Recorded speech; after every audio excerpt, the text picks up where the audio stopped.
محترم مکرم معزز اساتذہ حضرات اور عزیز اللہ رب العزت کی تعریف و توصیف اور حضور نبی کریم صلی اللہ علیہ وسلم عبادات عالیہ مقدس جبرانہ درود خالق کائنات کا بہت بڑا کرم اور اس کا فضل ہے کہ اس نے ہم سب کو اپنے پیارے محبوب صلی اللہ علیہ وسلم کی امت پر پیدا فرمایا، اور اللہ تعالیٰ کا یہ بھی شکر ہے کہ اس نے اپنی توفیق اور اپنے محبوب صلی اللہ علیہ وسلم کی توسط سے ایمان جیسی عظیم الشان نعمت سے مالا مال فرمایا۔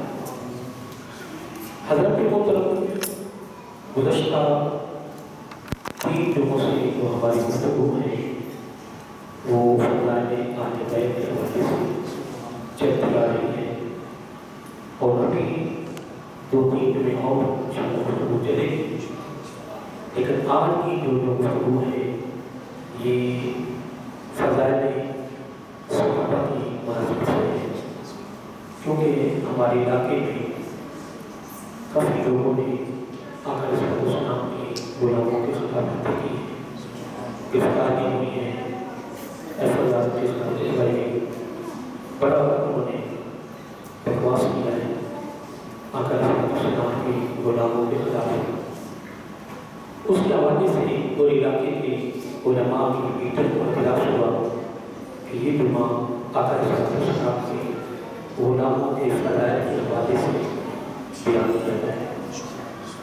تو آقا علیہ السلام کے صحابہ کرام کے جو فضائل ہیں وہ تو قیامت کی صبح تک بھی کوئی بیان نہیں کر سکتا، لیکن اصل میں برکت کے لیے حاضری کروانے کے لیے 1-2 باتیں اللہ تعالیٰ کی توفیق سے جو میری زبان میں آنے والی ہے وہ انشاءاللہ پہنچے گی۔ اللہ تعالیٰ مجھے اور آپ کو اہل بیت اور صحابہ سے محبت کرنے کی توفیق عطا فرمائے۔ خوش نصیب ہیں وہ لوگ کہ جو آقا علیہ السلام کے گھر والوں سے بھی محبت کرتے ہیں اور سارے صحابہ کرام سے بھی محبت کرتے ہیں۔ یہ ہماری خوش نصیبی ہے، یہ ہمارا مقدر ہے، ہمارا نصیب ہے۔ ہم صحابہ کرام رضی اللہ عنہم کی فضیلت کے حوالے سے جس آیت کریمہ کا میں نے انتخاب کیا ہے یہ پارہ نمبر 1 ہے، سورۃ البقرہ ہے، اور اس کی آیت نمبر 13 ہے۔ ویسے تو قرآن مجید بڑا بڑا ہے، صحابہ کرام کے فضائل پر بڑی آیات ہیں جو اللہ تعالیٰ نے اجمالی طور پر ان کی فضیلت کے حوالے سے اللہ تعالیٰ نے بیان فرمایا ہے، اور پھر اس میں کچھ صحابہ کرام ہیں جن کے لیے اللہ تعالیٰ نے الگ بھی آیات فرمائی ہیں، جس طرح حضرت علی شیر خدا حیدر کرار کم از کم 300 آیات ہیں جو فضلت آپ کی فضیلت ہوئی کتنی 300 آیات، جس کو امام نسائی رحمۃ اللہ تعالیٰ نے خصائل فضائل حضرت علی رضی اللہ تعالیٰ پر ایک بہت موٹی کتاب لکھی ہے امام نسائی رحمۃ اللہ تعالیٰ نے۔ انہوں نے حضرت علی نبی کے فضائل پر جو کتاب لکھی ہے اس میں کتنی آیات 300 آیات قرآن درج کی ہے، کتنی 300 قرآن آیات آپ نے درج کی ہیں۔ اور اس طرح حضرت ابو بکر صدیق رضی اللہ عنہ ہو گئے، حضرت عمر فاروق رضی اللہ تعالیٰ عنہ کے بارے میں آتا ہے کہ تقریباً 22 یا 23 مقامات ایسے ہیں کہ جو حضرت عمر فاروق رضی اللہ تعالیٰ عنہ بولتے تھے اور وہی رب کا کلام بن کے نازل ہو جاتا تھا۔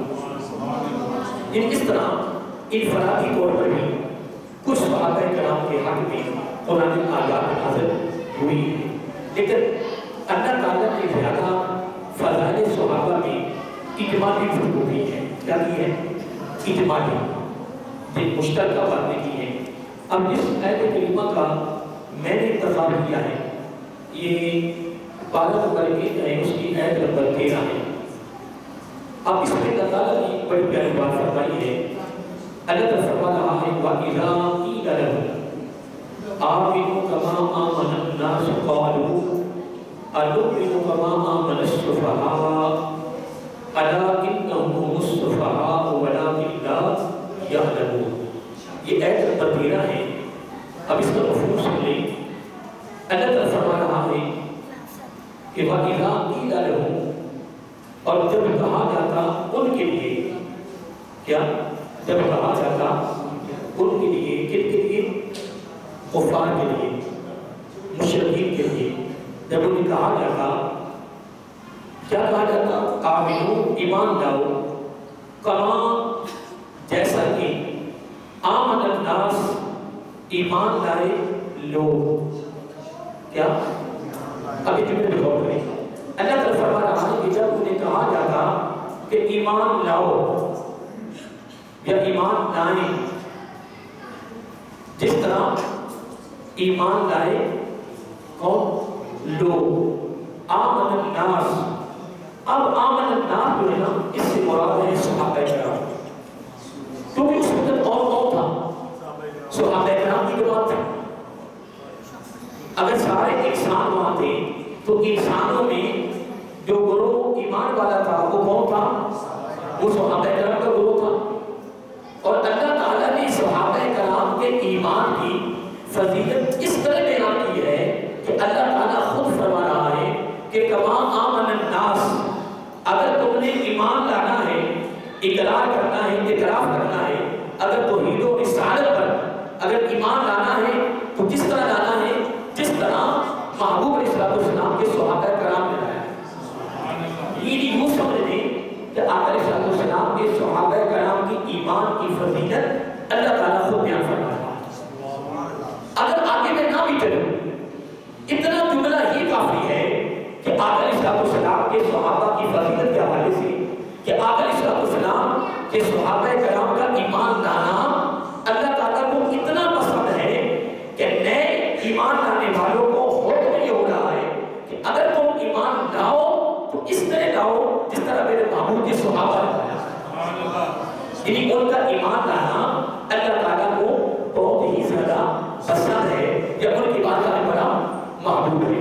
اتنی بات کرنے کے بعد اب جواب دینے والے جواب دیتے ہیں کفار و مشرکین مکہ، قالوا، سیدھا جمع کا ہے، یہ سارے بڑے آواز کہتے ہیں قالوا انؤمن، کیا ہم ایمان لائیں کما، جیسا کہ آمن السفہاء، ان بدبختوں نے آقا علیہ السلام کے صحابہ کو بیوقوف کہا۔ اللہ تعالیٰ کے سوال پر یا کہنے پر یا حکم پر انہوں نے تردید کر رد کیا۔ انہوں نے کہا آپ کہتے ہیں کہ ایمان کی طرح لائیں، اور آپ نے یہ بھی سنا ہے کہ سب سے زیادہ غریب لوگ پہلے ایمان لائے۔ کون؟ غریب لوگ۔ اور حدیث پاک میں بھی آتا ہے کہ ایمان اٹھا بھی، ایمان کا آغاز، ایمان کی ابتدا، ایمان شروع بھی غریبوں سے ہوا ہے، اور اس کا اختتام بھی غریبوں پر ہی ہوگا۔ آقا علیہ السلام نے فرمایا، دیکھیں میں نے ایک بڑی بات کی تھی، آپ کو یاد ہوگی کہ حضرت ام مکتوم رضی اللہ تعالیٰ، ایک نبی نے صحابی ہیں، غریب تھی، موٹا لباس پہنا ہوا تھا۔ ادھر ابو جہل، عتبہ، شیبہ، امیہ، یہی کفار کے بڑے بڑے سردار جو تھے نا، وہ آئے بیٹھے ہوئے تھے، اور آقا علیہ السلام ان کی طرف متوجہ تھے، کیا تھا؟ اور آقا علیہ السلام اس لیے سے یہ نہیں ہے کہ آقا علیہ السلام کی کوئی اور غرض و غایت تھا، کوئی اور مقصد تھا، کوئی اور لالچ تھا، نہ، یہ کبھی سوچنا بھی نہیں۔ آقا علیہ السلام نے ان کی طرف توجہ کی ہوئی تھی، ان کی طرف توجہ کی ہوئی تھی اس لیے سے کہ کیا پتا میری توجہ کی وجہ سے یہ اسلام لے آئے، یہ ایمان لے آئے، یہ اسلام میں داخل ہو جائے۔ اس طرح اللہ تعالیٰ نے موسیٰ علیہ السلام سے فرمایا اے میرے پیارے موسیٰ فرعون کے دربار میں اونچی بات نہیں کرنی. یہ سورۃ طٰہٰ 16ویں پارے میں قرآن میں آتا ہے. اے میرے موسیٰ علیہ السلام جب فرعون کے دربار میں جانا ہے تو اونچی بات نہیں کرنی. نہیں اللہ تعالیٰ فرعون سے ڈر رہا ہے, خوف ہے. وہ رب ہے, وہ خالق ہے, وہ مالک ہے, لیکن مقصد کیا ہے, حکمت کیا ہے, راز کیا ہے کہ اے موسیٰ علیہ السلام بلند آواز, اونچی آواز سے بات نہیں کرنی, نرمی سے کرنی ہے. یہ باتیں سننے کے لیے نہیں ہے, یہ ہمارے لیے سبق ہے, یہ ہمارے لیے درس ہے. ہر واقعہ, ہر بات, ہر جملہ پیغام بھی ہے, نصیحت بھی ہے, اصلاح بھی ہے, تربیت بھی ہے. اور ہم صرف محدود رہیں گے تقریروں تک, جمعوں تک رہیں گے, تعریفوں تک رہیں گے. نہیں محترم, اگر کوئی بات نصیحت کی دیوار پر بھی لکھی ہو اس کو فضول نہ سمجھے, اس کو بھی حاصل کریں. اور یہ بھی بات یاد رکھیے کہ والدین کریں لوگ, ہم تو والدین ہیں, ہم تو بات مانے اپنی اولاد, ہم والدین ہیں, وہ اولاد ہیں, ہم پیر ہیں, وہ مرید ہیں, ہم استاد ہیں, وہ شاگرد ہیں, ہم بڑے ہیں, وہ چھوٹے ہیں, یا کیا ہم نبی پاک سے بڑے آگے. سورۃ الشورى پارہ نمبر 25 5 رکوعوں کی صورت ہے. کتنی بولیے, 5 رکوعوں کی صورت ہے, اور ساری کی ساری صورت مشورے پر نازل ہوئی ہے. کس پر؟ یعنی مشورے کے بغیر نہیں کرنا, مشورے کے بغیر چلو گے تو ناکام ہو جاؤ گے. مشورہ کرنا رب کی بھی سنت ہے, نبی پاک کی بھی سنت ہے. اور آقا علیہ السلام نے اگر 23 سالہ مکی اور مدنی اعلان نبوت کے بعد کتنی 23 سالہ زندگی میں اگر مثلا 100 مشورہ کیا ہے نا, کتنا 100 مشورہ کیا ہے تو صحابہ کرام سے کیا ہے. مشورے کے بغیر میرے آقا نے ایک بھی فیصلہ نہیں کیا. کیا بولے, ایک فیصلہ نہیں میرے آقا علیہ السلام نے اپنی مرضی سے لے لیا. کر سکتے تھے, بولیے, کر سکتے تھے, طاقت تھی, مقام تھا, قوت تھی, سارا کچھ تھا, کر سکتے تھے نا. لیکن کوئی مشورہ ایسا نہیں کیا کہ جس میں اپنی بات کو تسلیم کروایا, قربان جائے. اگر 23 سالہ اعلان نبوت والی زندگی میں اگر 100 فیصلہ ہوا ہے نا, تو 90% میرے آقا علیہ السلام نے صحابہ کرام کے فیصلے پر عمل کیا. نہیں کیا امت کے لیے سبق نہیں ہے, یہ کیا امت کے لیے درس نہیں ہے. تو کہ میں بات دے رہا ہوں, اگر بیٹی یا بیٹا اچھا مشورہ دے رہا ہے اس پر عمل کیا جائے. اگر شاگرد اچھا مشورہ دے رہا ہے تو عمل کیا جائے. اگر چھوٹا اچھا مشورہ دے رہا ہے تو یہ نہ سمجھے کہ یہ شاگرد ہے, یہ اولاد ہے, یہ مرید ہے, یہ چھوٹا ہے. نہیں محترم, بس آپ چھوٹے چھوٹے بچوں کی زبانوں سے ایسے جملے نکل جاتے ہیں جو بندے کی کامیابی کا راستہ نکل جاتا ہے. یاد رہے گا, بولیے.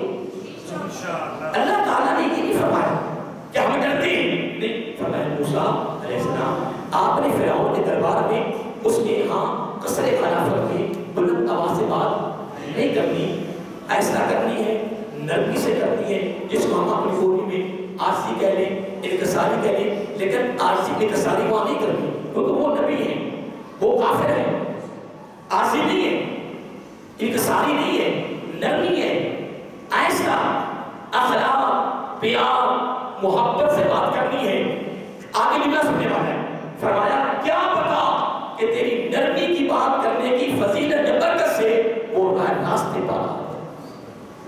کیا پتا وہ اسلام لیا ہے, کیا پتا وہ ایمان لیا ہے. آپ خود ہی جانتے ہو, اشرف صاحب دہلی میں بیٹھے ہیں کہ جو فیصلہ, جو کام نہیں ہونا ہوتا, نرمی سے وہ کام ہو جاتا ہے. تشدد سے کام کبھی ہوا نہیں ہے, سختی سے کبھی کام ہوا نہیں ہے. اللہ تعالیٰ قرآن مجید میں یہ فرما رہا ہے, لا اکراہ فی الدین, دین میں زبردستی نہیں ہے, دین میں ظلم نہیں ہے, دین میں نرمی ہے, دین میں پیار ہے,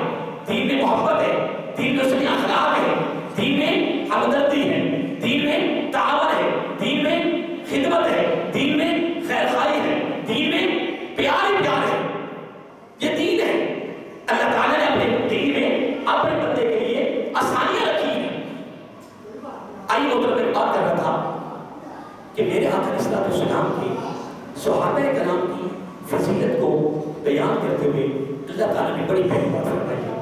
جب کہا انہیں کہ کیا لاؤ، بولیے، جب کہا ان لوگوں سے کہ کیا لاؤ، ایمان. کیا لاؤ؟ ایمان. کس طرح؟ جیسا کہ تو میں ایک بات کر رہا تھا کہ امی مکتوم نبینا ہے. کون ہے؟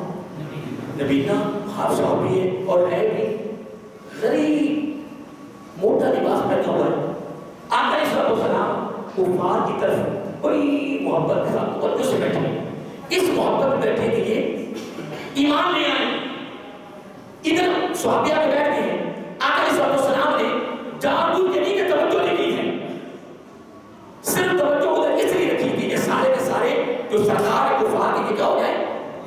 لیکن اللہ تعالیٰ کو یہ بات بھی پسند نہیں. اور اگر آپ تیسرے پارے کی سورۃ آبا سے اٹھا کے دیکھیں تو ساری سورت اسی پر نازل ہوئی ہے. اللہ تعالیٰ فرمایا محبوب صلی اللہ علیہ وسلم ان کی طرف توجہ کرنے سے کام نہیں بنے گا. اگر بننا ہے تو ان غریبوں کی طرف توجہ کرے. ان غریبوں کے اندر دین کی محبت ہے، ان کے دلوں کے اندر دین کا پیار ہے. کیوں؟ میں نے پہلے بات کر دی ہے کہ دین کا آغاز غریبوں سے ہے. میں اس پر پیچھے 4-5 دن پڑھا چکا ہوں اور اب کہ ایک میرا موضوع بھی شروع ہے وہ اس کے 2 دن بھی ہوئے ہیں، 2 دن ہوئے ہیں. پھر اس کے بعد حضرت عثمان غنی رضی اللہ کی شہادت پر ہے ایک تو بات دیکھی، پھر ہے تو محرم کو حضرت عمر فاروق رضی اللہ بارے 4 بات دیکھی. پھر 3 جمعے ہو گئے ہیں کہ آلے بیت پر چل رہے ہیں الحمدللہ. ان پر بھی کافی ابھی باتیں آئی ہیں، لیکن یہ درمیان میں ایک جمعہ فضائل صحابہ کی مناسبت سے میں نے بھی آج پڑھا رہا ہوں. جو ہمارے علاقے کے علماء کا فیصلہ ہوا ہے کہ صحابہ کرام کی فضیلت پر ایک جمعے کا خطبہ دیا جائے. اس میں 2-4 باتیں، سارے فضائل تو بیان ہو سکتے کہ قیامت تک بھی نہیں ہو سکتے، پھر 1-2 باتیں جو ضروری ہیں وہ ہم تک پہنچ جائیں اور ہمیں پتہ چلے کہ آقا علیہ الصلوۃ والسلام کے صحابہ کرام کا مقام و مرتبہ رب نے کیا بیان کیا ہے اور نبی پاک نے زبان نبوت سے کیا بیان کیا ہے. آئیے موضوع میں بات کر رہا تھا کہ آقا علیہ الصلوۃ والسلام سورۃ آبا سے نازل ہوئی. اللہ تعالیٰ نے محبوب ان کی بجائے ان کی طرف توجہ کرو. ان کی طرف ایمان جو اسلام ہے وہ ان سے چلے گا، انہی پر ختم ہوگا. اور آج ہمارا بھی حال جو ہے نا وہ بڑا زبردست ہے. جو ہمارا فیصلہ ہے وہ ہمارا جو میں نے موضوع شروع کیا 2 دن ہو گئے ہیں، اس موضوع کے 3 حصے ہیں. کتنے؟ فقر و فاقہ کیا ہے، تنگدستی کیا ہے، نمبر 2 فقراء مساکین کمزوروں کے فضائل کیا ہے، نمبر 3 ان کے ساتھ محبت کا رشتہ بھی جوڑنا ہے، پھر ان کے ساتھ میل ملاپ بھی رکھنا ہے. یہ قرآن کا فیصلہ بھی ہے اور نبی پاک کا بھی فیصلہ ہے. یہ رب کو پسند بھی ہے، نبی کی اور رب کی بات کا بھی محبوب ترین عمل ہے. جب ہم کمزوروں کے ساتھ، غریبوں کے ساتھ، فقراء کے ساتھ، مساکین کے ساتھ میل ملاپ رکھیں گے. لیکن اصل کی بات یہ ہے کہ نظام درم ہو گیا.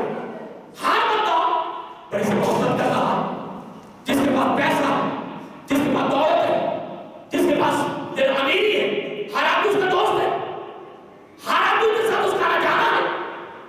اللہ تعالیٰ کو یہ کام پسند ہی نہیں ہے. منع نہیں فرمایا گیا کہ بڑوں کے ساتھ تعلق نہ رکھو، تعلق ہمارے کے ساتھ رکھو، لیکن تمہارے محبت، تمہارا پیار، تمہارا میل ملاپ اگر اس کا تعلق ہو تو وہ فقراء مساکین اور کمزوروں کے ساتھ ہو. یہ عمل نبی کو بھی پسند ہے اور نبی علیہ الصلوۃ والسلام کو بھی پسند ہے. اب آئیے ایک بات کر رہا تھا. اللہ تعالیٰ فرمایا آج کا کلمہ کیا ہے؟ فضائل صحابہ. اب سنیے اس کی میں نے 13 نمبر 13 انتخاب کیا ہے. اللہ تعالیٰ فرمایا کہ جب انہیں کہا جاتا کہ تم ایمان لاؤ جیسا کہ ایمان لائے صحابہ رضی اللہ اجمعین. اور آگے سے وقت پڑھا دو. جب صحابہ کرام ایمان لائے ان میں زیادہ کون تھے؟ غریب تھے. ان میں زیادہ تر بڑوں کے نوکر تھے، غلام تھے. جس طرح حضرت بلال رشید رضی اللہ عنہ یا سب عمار رضی اللہ عنہ یہ سارے غلام تھے، سارے نوکر تھے، غریب تھے. تو وہ کہنے لگے اللہ معاف کرے، وہ کہنے لگے قالوا انؤمن کہ ہم ایمان لائیں کما جیسا کہ ان کی طرح کہ جو بے وقوف ہے اور پاگل ہے. قرآن جانے صحابہ نہیں بولے، صحابہ نہیں بولے. میں جملے پہ غور کریں، وہ میں آپ کو سمجھا نہیں سکوں گا، اتنا علم نہیں میرے پاس نہیں ہے، لیکن جملہ تو میرے منہ سے نکلے گا ضرور انشاءاللہ. اب صحابہ نہیں بولے، صحابہ نے جواب نہیں دیا. انہوں نے علاقہ کے غلاموں کو بے وقوف کہا معاذ اللہ، انہوں نے علاقہ کے صحابہ کو پاگل کہا معاذ اللہ، انہوں نے علاقہ کے صحابہ کو بے وقوف کہا معاذ اللہ. رب نے فرمایا ظالموں، تو میرے محبوب علیہ السلام کے غلاموں کو جنہوں نے غربت میں رہ کر بھی تان من تن قربان کر دیا ہے، میرے آقا یہاں منبر پہ بیٹھے خطاب کر رہے ہیں، ان کی اتباع، ان کی فرما برداری، ان کا عشق، ان کی محبت، ان کی نظر کمال کر دیتی تھی. ایک مثال دے رہا ہوں، میرے آقا سے منبر پہ بیٹھے حضور غوث اعظم رحمۃ اللہ تعالیٰ جب گفتگو کرتے تھے نا، تو آپ کی کرامت یہ تھی کہ لاکھوں کا اجتماع ہوتا اتنا، تو جو آواز قریب والا سنتا وہ آخری بندہ سنتا. یہ آپ کی کرامت تھی، یہ آپ کی. تو اگر بیٹے کا حال یہ ہو تو پھر باپ کا نانے کا حال کیا ہوگا؟ پھر آپ علیہ السلام کی آواز کا کمال کیا ہوگا؟ اب مسجد نبی شریف پر ہی صحابہ کرام سے میں ان کی اتباع کی بات کرنے لگا ہوں، ان کی فرما برداری کی بات کرنے لگا ہوں. یہ سننے کے لیے نہیں ہے، یہ سبق ہے، یہ درس ہے، یہ پیغام ہے ہمارے لیے، یہ عمل کے لیے ہے، زندگی کو خوبصورت بنانے کے لیے، زندگی کو سنوارنے کے لیے. یہ خاص حال ہے. میرا آقا اس طرح سے بیٹھے خطاب کر رہے ہیں، ایک صحابی کھڑا ہوا، آپ نے فرمایا بیٹھ گئے.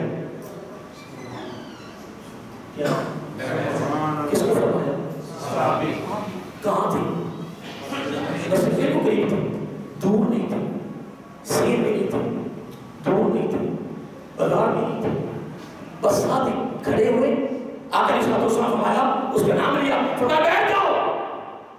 پوری مسجد نبی شریف میں کوئی اور کھڑا نہیں ہوا، ایک ہی کھڑا ہے.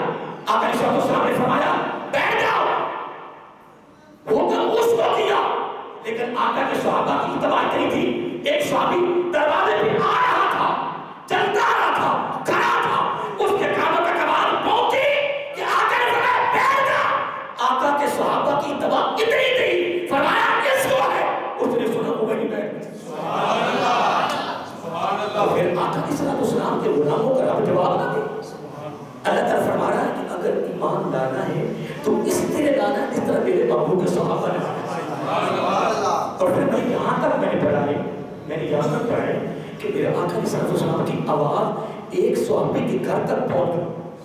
میں تو حیران ہوں ان کی اتباع پر. خدا کی قسم ہم تو کچھ بھی نہیں، ہم تو صرف دعوے دار رہ گئے. ہم تو بس اپنی باتیں بول کر لوگوں کو دھوکا دے رہے ہیں کہ ہم بڑے نیک ہیں، بڑے بادشاہ ہیں. میں یہ 2 دن پہلے جنازہ پڑھنے گیا ہوں، پہلے بھی رونگٹے کھڑے رہتے. مولانا صاحب نے مان کر حدیث بیان کی، بہت بڑے آدمی تھی، شیخ الحدیث تھے. اس نے کہا کہ 4 قسم کے رب نے لوگ پیدا کیے. کتنے؟ 4 قسم کے طبقے ہیں. ایک طبقہ اسلام پر ہی پیدا ہوا ہے اور اسلام پر ہی مرے، اور دوسرا طبقہ کفر پر پیدا ہوا ہے، کفر پر ہی مرے گا، اور تیسرا طبقہ جس نے روٹے کھڑے کر دیے. فرمایا تیسرا طبقہ رب نے اسلام پر پیدا کیا، کفر پر مرے گا، اور چوتھا کفر پر پیدا ہوا، اسلام پر مرے گا. اس لیے میں ہر تقریر میں، ہر خطاب میں یا تقریر ہوتی رہتی ہے، اصل جو خاص باتیں ہیں وہ لوگوں تک پہنچاؤ. میں اپنی باہر کے خطابوں میں بھی، اندر کے خطابوں میں یہ بات یاد کراتا رہتا ہوں کہ یا 2 کام لازمی کرو. ایک تو وضو کے بغیر نہ رہا کرو، وضو کے بغیر نہ رہا کرو، وضو کے بغیر نہ رہا کرو. موت کا کوئی پتہ نہیں ہے. اگر موت وضو میں آ گئی تو شہادت کی موت ہے، باقی فضائل سارے سیٹ پہ کر دو. نمبر 2، یہ دعا مانگتے رہا کرو، اے باری تعالیٰ ایمان پہ زندہ رکھ، ایمان پر ہی موت عطا فرما. باقی آپ کی قسمت ہے، آپ کا مقدر ہے، آپ کا کردار ہے، آپ کا ذوق ہے، آپ کا فکر ہے. میں تو کچھ نہیں کہہ سکتا کہ کیا تم یہ 2 کام کر رہے ہو یا نہیں کر رہے. اس میں میرا کوئی زور نہیں ہے. کل بروز قیامت آپ میں سے کوئی بندہ میرے گربان نہیں پکڑ سکتا انشاءاللہ. میں بار بھی کہتا رہتا ہوں کہ زیادہ علم میرے پاس نہیں ہے. جو بات خاص میری زبان پہ آتی ہے روزمرہ کے معاملات کے حوالے سے میں اپنی زبان سے نکال لیتا ہوں.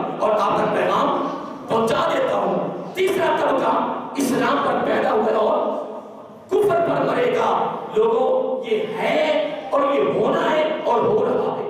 جو لوگ مر کے چلے گئے ہیں یہ ان سے اٹھا کے پوچھو کہ تم ایمان پر مرے ہو یا کفر پر مرے ہو. آقا علیہ السلام نے فرمایا موت کے وقت شیطان کا بڑا سخت حملہ ہوتا ہے.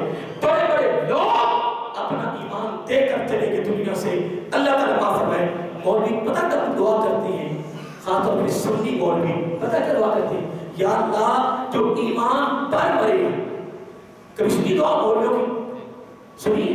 میں تو سنتا رہتا ہوں. اکثر میں تو یہ دعا کرتا ہوں یا اللہ آج تک جو مومن مرد عورتیں چلے گئے میں تو یہ کہتا ہوں جو مومن مرد عورتیں چلے گئے. لیکن علماء دعا یہ کرتے ہیں کہ جو ایمان پر مرے ہیں ان کے لیے میں دعا کرتے ہیں ان کی بخشش فرما. ان کی بخشش فرما جو ایمان, کیونکہ دعائے مغفرت ہوتی ہی ایمان والے کے لیے, غیر کے لیے دعا نہیں. یہ بھی عادت ہو دعائے مغفرت کن کے لیے ہے؟ ایمان والوں کے لیے, غیروں کے لیے نہیں ہے. تو قربان جاؤ تو محترم میں بات آپ کو سنا دی ہے نا, تمہیں میرے تو دل میں سیدھی بات کرو. پہلے بھی خوف تھا, اب تو نا 2-3 دن ہو گئے خدا کی قسم دل نہیں لگتا نا گھر نہ بار کہ یار تیری مہربانی اگر ایمان پر پیدا کیا ہے نا تو پھر اگلی زندگی کا بھی ایمان سے کر دے. تیرے خزانے میں کوئی کمی ہے؟ تیرا خزانہ بہت وسیع ہے. مانگو گے شروع ہو جائے گا. کنجوسی بھی کرو گے, گھر والوں کو بتاؤ, دوست احباب کو بتاؤ, گھر والوں باقی جہاں کبھی آؤ بتاؤ, یہ پیغام پہنچاؤ کہ یا اللہ ایمان پہ زندہ رکھ اور ایمان پر ہی موت عطا فرما. بہت خطرناک دروازہ ہے موت کا. حضرت صاحب ہمیں پتہ نہیں چل رہا, ہمیں نہیں پتہ چل رہا, نہیں پتہ چل رہا. کتابیں پڑھو, حدیثیں پڑھو. آقا علیہ السلام نے کیا بیان کیا ہے؟ موت کا دروازہ بہت کھل راستہ ہے, بڑا سخت دروازہ. دعا کرو اللہ تعالیٰ اس وقت ہماری مدد فرمائے. آئیے مطلب میرا آقا کی آواز گھر تک گئی. صحابی گھر میں ہیں, اتنی فرما برداریاں, اتنا عشق, پھر اب جو نہ فرمائیں اس طرح ایمان لاؤ جس طرح میرے محبوب کے غلاموں نے ایمان لایا. میرے آقا علیہ السلام نے بس نبوی میں ایک صحابی کو بیٹھ جاؤ, اس کی آواز صحابی کو گھر پہنچ گئی اور اس نے وہی سمجھا کہ میرے آقا کا حکم آ گیا ہے. وہ گھر کے سیٹ ہی میں بیٹھ. اور ایک جملہ میں اور سنانا چاہتا ہوں, دل کر رہا ہے. یہ میں صحابہ کرام کی محبت, ویسے تو یہ موضوع علیحدہ ہے. صحابہ کی جو محبت میرے آقا سے ہے نا ایک موضوع بڑا وسیع ہے. بہت اس پر میں نے الحمدللہ 2-3 مرتبہ 4 میں پڑھائے ہیں. ایک میں موضوع شروع کیا تھا کہ جو آقا علیہ السلام نے حکم کیا وہ تو صحابہ کرام نے کرنا ہی تھا, لیکن میرے آقا کے غلاموں نے تو کمال کر دیا کہ میرے آقا نے ایسے بازو کیا نا تو حکم نہیں کیا. کسی صحابی نے ایسے کرتے دیکھ لیا, اس نے بھی کر کے دکھا دیا. کسی نے پوچھا ایسے کیوں کیا ہے؟ کہنے کہ تم نے تو مجھ سے پوچھا ہے کیوں کیا ہے, اور جس کی ادا کو میں نے ادا کیا ہے میں نے اس سے نہیں پوچھا کہ آقا تم نے کیوں کیا. میں پڑھ رہا تھا غزوہ احد کے بارے میں, یا کیا صحابہ کرام کی محبت ہے, خدا کی قسم رب کیوں نہ فرمائے کما آمن الناس, اس طرح ایمان لاؤ جس طرح میرے محبوب کے صحابہ نے لایا. یعنی ان کا صحابہ کا ایمان لانا, ان کی ادا, ان کا یہ فعل, ان کا یہ عمل اللہ تعالیٰ کو بہت ہی پسند تھا. اور جب انہوں نے بے وقوف کہا اس کا جواب ابھی میں بتاتا ہوں کہ رب ان کو جواب کیا ہوگا. تو میں کے دل میں بات کر رہا تھا کہ آقا علیہ السلام میدان احد میں جب آپ کو پتا ہے کہ فتح جب نقصان بھی بدلی نا, فتح نقصان بھی بدلی, تو حالات یہ ہوئے کہ پھر پتہ نہیں چل رہا تھا مسلمانوں کے ہو کیا رہا, ایک عجیب جا معاملہ ہو گیا. تو پھر آقا علیہ السلام کے دفاع کے لیے, آقا علیہ السلام کی حفاظت کے لیے حضرت طلحہ رضی اللہ عنہ بڑے مشہور صحابی ہیں, وہ صحابی مشہور حضرت طلحہ کے لوگوں سے آگے.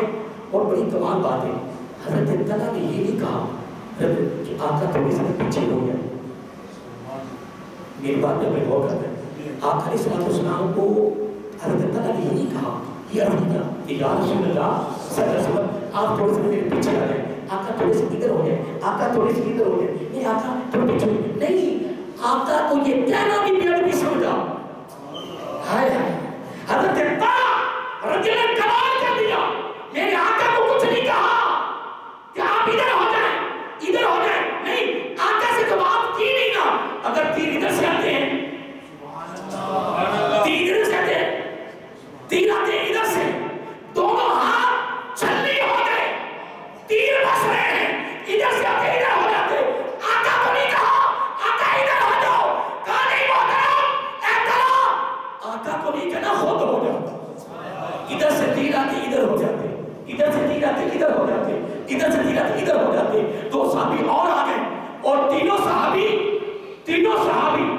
آقا کا دفاع کرتے کرتے اور یہ کہتے کہتے شہید ہو گئے۔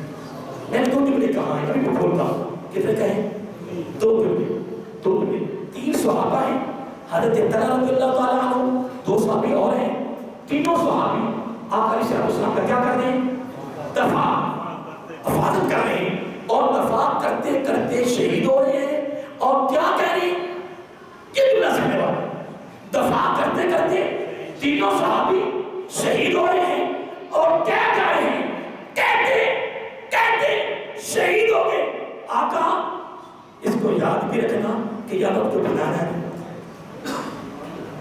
کیا جملہ تھا میرے آقا کے غلاموں کا کہ آقا ہماری کوئی غرض روایت نہیں، کوئی مقصد نہیں، کوئی لالچ نہیں، کوئی اور تما نہیں ہے، بس ایک ہی جملہ صحابی کہتے کہتے شہید ہو گئے۔ آقا قیامت کے دن ہمیں بھلانا نہیں ہے، ہمیں بھلانا نہیں ہے، ہمارے اس عمل کو آقا یاد بھی رکھنا ہے، اور ہمیں قیامت کو بھی یاد رکھنا ہے۔ آقا ہمیں کوئی لالچ نہیں ہے، ایک ہی لالچ ہے کہ قیامت کو ہمارے چہرے ہو، تمہاری نگاہ ہو، ہم آپ کی نگاہ میں آ جائیں، بس ہمارا کام ہو جائے گا۔ بات یہ نہیں ہے، بس ایک جملہ اور کہہ کر پھر میں آپ کو حدیث سناتا ہوں، پھر اس بعد آپ سے اجازت چاہتا ہوں۔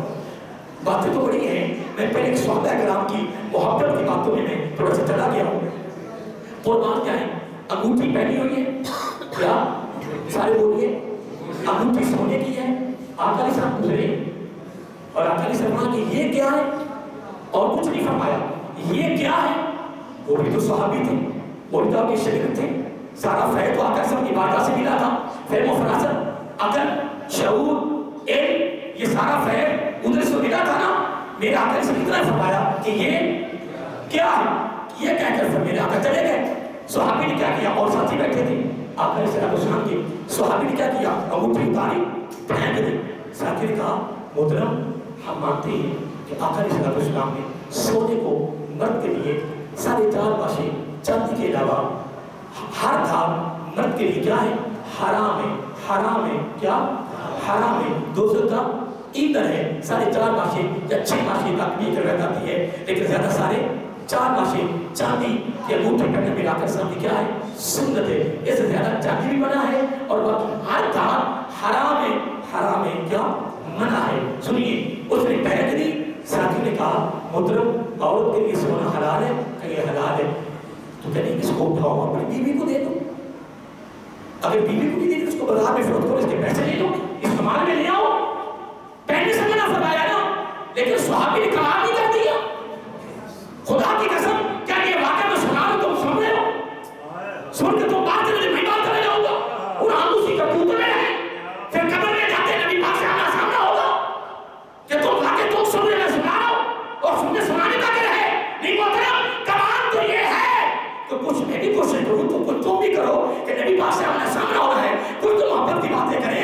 انہوں نے کہا محترم میری بیوی کے لیے حلال ہے، میرے لیے بھی فروخت کر کے پیسے حلال ہے، منع نہیں ہے، پر خدا کی قسم جو انگوٹھی نبی کی نگاہ سے گر گئی ہے وہ ہمارے استعمال میں نہیں ہے۔ جو انگوٹھی نگاہ مصطفیٰ علیہ السلام سے گر جائے وہ میری بیوی کے لیے جائز نہیں ہے، اس کی قیمت ہمارے پر جائز نہیں ہے۔ مجھے غرض پیسوں سے نہیں ہے، غرض بیوی کے استعمال سے نہیں ہے، غرض حلال سے نہیں ہے، غرض اس سے ہے کہ یہ انگوٹھی نبی پاک کی نگاہ سے گر گئی تھی، بس غرض اس سے ہے، یہ اتباع تھی، یہ فرمانبرداری تھی۔ میں پڑھ رہا تھا، اصل میں کیا کہوں، موضوع عجیب سے چل گیا ہے۔ ہجرت کے سفر تھا تو آقا علیہ السلام کے چہرے انور سے نا حضرت ابوبکر صدیق نے محسوس کیا کہ آپ لوگوں کو بھوک لگی ہوئی۔ میرے آقا نے بیان نہیں کیا، لیکن وہ بھی تو ابوبکر صدیق تھے نا، رضی اللہ تعالیٰ عنہ، فہم و فراست تھی نا، نگاہ صدیق کی تھی نا، تو چہرے سے محسوس کیا کہ آقا کی طرف کو کیا لگی؟ بھوک لگی ہوئی۔ تو آپ نے جلدی کوشش کی، دائیں فکر پڑ گیا نا، فکر تھا نا، تمہارے یہ فکر ہے، اس کو محبت کہتے ہیں، فکر پڑا۔ جتنا آج اذان ہوتی رہتی ہے تو ابھی بڑا فکر ہے نا، کمائیاں ہو رہی ہیں، دن رات کمایا جا رہا ہے، پتر مانتے رہنے تیرے کو کچھ نہیں۔ یاد رکھیں کمائی کمال یہی ہے کہ جس کمائی میں نماز بھی ہو، روزہ بھی ہو، تلاوت بھی ہو، اللہ کی فرمانبرداری بھی ہو، نبی کی فرمانبرداری بھی ہو، پھر آئے بھی حلال جائے بھی حلال، کمال نہیں؟ بولیے تیاری ہے نا؟ اگر تیاری نہ بھی تو کوئی بات نہیں، وقت وہاں نہیں آنا، کسی چھوڑنا تو ہے نہیں کہ نہیں؟ میں ایک بات کر رہا تھا، آپ نے کوشش کی جب ہدایت میں دیکھا کہ کوئی دودھ ملے، ایک چند بکریاں ملی، اس سے کہ پہلا دودھ کا بڑھا باقی سرکار کی بات ہے اس کی آپ پیے کیا آپ پی رہے ہیں؟ میرا آقا صدیق مسکرا رہے ہیں، بڑی خوشی میرا آقا نے فرمایا ابو بکر خیر بڑی خوشی ہے، مسکرا رہے ہو؟ ارے آقا خوشی اس چیز کی ہے کہ آپ دودھ پی رہے ہیں۔ یہ اندازہ لگائیں کہ حضرت ابو بکر صدیق رضی اللہ تعالیٰ عنہ صحابہ کرام ان کو میرے آقا کے ساتھ اتنی محبت تھی کہ دودھ نبی پی رہا ہے، خوشی ابو بکر صدیق کو ہو رہی ہے، پی میرے آقا نے ہے اور مسکراہٹ ابو بکر صدیق کے چہرے پر ہے، فرمایا ابو بکر خوش ہو رہے ہو؟ کہ آقا محسوس کیا کہ آپ کو بھوک محسوس ہے تو میں نے جلدی کوشش کی، مجھے دودھ کا پیالہ مل گیا، میں نے پیش کر دیا، آقا آپ پی رہے ہو اور مجھے انتہا کی خوشی ہو رہی۔ فرمایا ابو بکر یہ تو تیری ادا ہے رب کو پسند ہے، پر ہر ٹائم ہوتے ہوئے میں اس طرح کو کھولتا ہوا یہ تو محبت کی طرح باتیں تھی، اتباع کی۔ رب فرما رہا ہے پتہ ایمان کس طرح لانا ہے، کس طرح لانا ہے، جس طرح میرے محبوب کے صحابہ نے لایا۔ انہوں نے کہا ہاں ان کی طرح لائیں کہ جو ہماری نگاہ میں معاذ اللہ بے وقوف ہے۔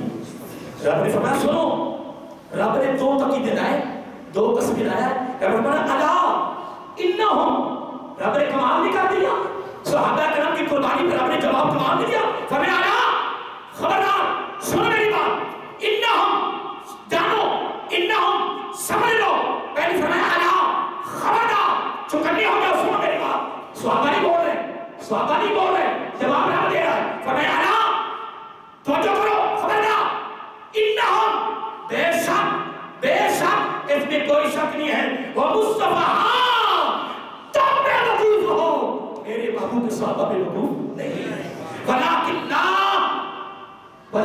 لا یعلمون، نہ تم جانتے ہو کہ صحابہ کا مقام کیا ہے، کس زمانہ میں، کس دور میں، کس علاقے میں، کس مقام میں، کس گلی میں، کس بازار میں، کس شہر میں، کس گاؤں میں، کس نے بھی صحابہ کی مخالفت کی، صحابہ کی دشمنی کی، برا بھلا کہا، ان ظالموں بدبختوں کو پتہ نہیں ہے قرآن کا قانون جاری تھا، جاری ہے، جاری رہے گا، ہر زمانے کے، ہر علاقے کے، ہر دور کے، میرے آقا کے صحابہ کو کچھ کہنے والے خود ظالم بدبخت ہیں۔ میرے آقا کے صحابہ کے بارے میں میرے آقا نے زبان نبوت سے ایک جملہ دیا، فرمایا الصحابی کالنجوم، الصحابی کالنجوم، الصحابی کالنجوم، میرے سارے صحابہ ستاروں کی مانند ہیں، کوئی اور نہیں، کوئی اور مثال دے دیتے نہیں، مثال ستاروں کی دی ہے، فرمایا سنو جس طرح ستارے بلند ہیں میرے صحابہ بھی بلند ہیں، نہیں فرمایا جس طرح ستارے چمک رہے ہیں میرے صحابہ بھی چمک رہے ہیں، چمک رہے تھے، چمک رہے ہیں، چمکتے رہیں گے، تو دھوپ گے، دھوپ تیرے تیرے پہ آئے گی، ستاروں کو کچھ ہونا نہیں۔ بس ایک حدیث کو کرتا ہوں، اس کے بعد آپ سے اجازت چاہتا ہوں، حدیث سے بڑی آیا تھا لیکن قرآن کے اندر چلا گیا، بس سنیے حضرت عائشہ صدیقہ رضی اللہ تعالیٰ عنہ، یہ کتابیں میری لائبریری میں موجود ہیں، تو وہ صحیح نہیں ہے، الحمدللہ بڑے وصول سے بات کر رہا ہوں۔ قالت سہلہ رجل النبی صلی اللہ علیہ وسلم الناس خیر، قال القرن الذی انا فیہ ثم الثانی ثم الثالث، قربان جائے حضرت عائشہ صدیقہ رضی اللہ تعالیٰ عنہ کہتی ہیں ایک سائل آیا، ایک مرد آیا، آج کہتا ہے ای الناس خیر، یا رسول اللہ صلی اللہ علیہ وسلم پورے انسانوں میں سب سے بہتر کون ہے، سب سے بہتر کون ہے؟ سوال کیسا ہے، جواب سنیے، فرمایا قال، آقا علیہ السلام فرمایا القرن الذی، سب سے اعلیٰ زمانہ وہ ہے، اس زمانے والے بھی اعلیٰ ہیں، آنا فی ہے جس میں میں ہوں، میرے زمانہ، میرا زمانہ، میرے زمانے میں رہنے والے اعلیٰ ہیں۔ پھر فرمایا ثم الثانی، پھر اس کے بعد میرے صحابہ کا زمانہ بھی آنا، رہوانے بھی آنا، ثم الثالث، اس کے بعد تابعین کا، اور یہ ایسا کی روایت ہے، حضرت عمر فاروق کی روایت پڑھا گیا، فرمایا میرا زمانہ، صحابہ کا زمانہ، تابعین کا زمانہ، تبع تابعین کا زمانہ، اربع تک آیا، فرمایا یہ 4 زمانوں میں زمانے بھی آنا ہے، سچ ہے، جھوٹ نہیں ہے، فریب نہیں ہے، دھوکہ نہیں ہے، زمانے بھی آنا ہے، رہنے والے بھی آنا ہے۔ اور اینڈ کرنے لگا ہوں، حضرت جابر رضی اللہ عنہ علی نبی صلی اللہ علیہ وسلم قال لا تمس النار مسلم رعانی اور آئی من رعانی۔ میں اس کی تشریح کیا کروں، بس ایک جملہ کافی ہے، خدا کی قسم حضرت جابر فرماتے ہیں رضی اللہ تعالیٰ عنہ، آقا علیہ السلام نے فرمایا اس پر دوزخ کی آگ حرام، دوزخ کی آگ حرام، اس پر دوزخ کی آگ حرام ہو جائے، پھر وہ کون ہوتا ہے؟ ہاں بولو، فرمایا لا تمس النار مسلمہ، جس نے ایمان کی حالت میں میرے چہرے کو تک لیا وہ جنتی ہے، وہ جنتی ہے۔ اور بدبختہ تیرے بکواس کہاں جائے گا، تیرا برا بھلا کہنا کہاں جائے گا، قبر میں ان قریب تو نے جانا ہے۔ قرآن کا مطالعہ کر، میرے پاس علم نہیں، میں کبھی کچھ کہا نہیں، آگے قرآن دیکھی، قرآن بھرا پڑا ہے، اجماعی جو صحابہ کرام کی جو آپ نے تعریفیں کی ہیں، میں تو صرف سورۃ بقرہ کی ایک آیت پڑھ کر گفتگو کی ہے، ادھر حدیث کیا ہے، فرمایا لا تمس النار مسلمہ، جس نے ایمان کی حالت میں میرے چہرے کو تکا وہ جنتی ہے، وہ جنتی ہے، دوزخ کی آگ حرام، دوزخ کی آگ حرام۔ اتنی بات کر کے فرمایا یہ بھی سنو، اور آئی من رعانی، جس نے ایمان کی حالت میں مجھے تکا وہ بھی جنتی، جس نے مجھے تکا، جس نے اس کو تکا وہ بھی جنتی، جس نے مجھے تکا ایمان کی حالت میں وہ بھی جنتی ہے، جس نے ایمان کی حالت میں پوری دنیا کے کسی کونے میں صحابی مل گیا، اس نے ایک جھلک دیکھی، بس ایک ہی جھلک، فرمایا میں کیوں کہہ رہا ہوں، میں جب نبی کہہ رہا ہوں لا تمس النار، تجھے مبارک ہو تو دوزخ سے بنی ہے، تو ڈرتی ہے۔ میں آپ کا وقت کافی ہے، وقت کافی ہو گیا ہے، آج کا جمعہ فقط آقا کے صحابہ کرام کی فضیلت کے حوالے سے تھا، بڑی حدیثیں تھی، بڑی حدیثیں آیا ہوں، سینکڑوں حدیثیں ہیں، قرآن کی سینکڑوں آیات ہیں، لیکن ایک جملہ یاد رکھو، یاد رکھو، الحمدللہ ہمارا عقیدہ ہے میرے آقا کے سارے صحابہ مومن بھی ہیں، جنتی بھی ہیں۔ آپ خوش نصیب ہو، تمہیں مبارک ہو کہ تم ایک وقت میں نبی کو، رب کو، قرآن کو، اہل بیت کو، پنتر کو، سارے صحابہ کو، اولیاء کو، سب کو مانتے ہو، کوئی کسی کے خلاف، کوئی کسی کے خلاف، کوئی کسی کے خلاف۔ دوستو تمہیں مبارک ہو، دعا کیا کرو یا اللہ اسی پر ہی زندہ رکھ، اس پر ہی موت عطا فرما، وما علینا الا البلاغ۔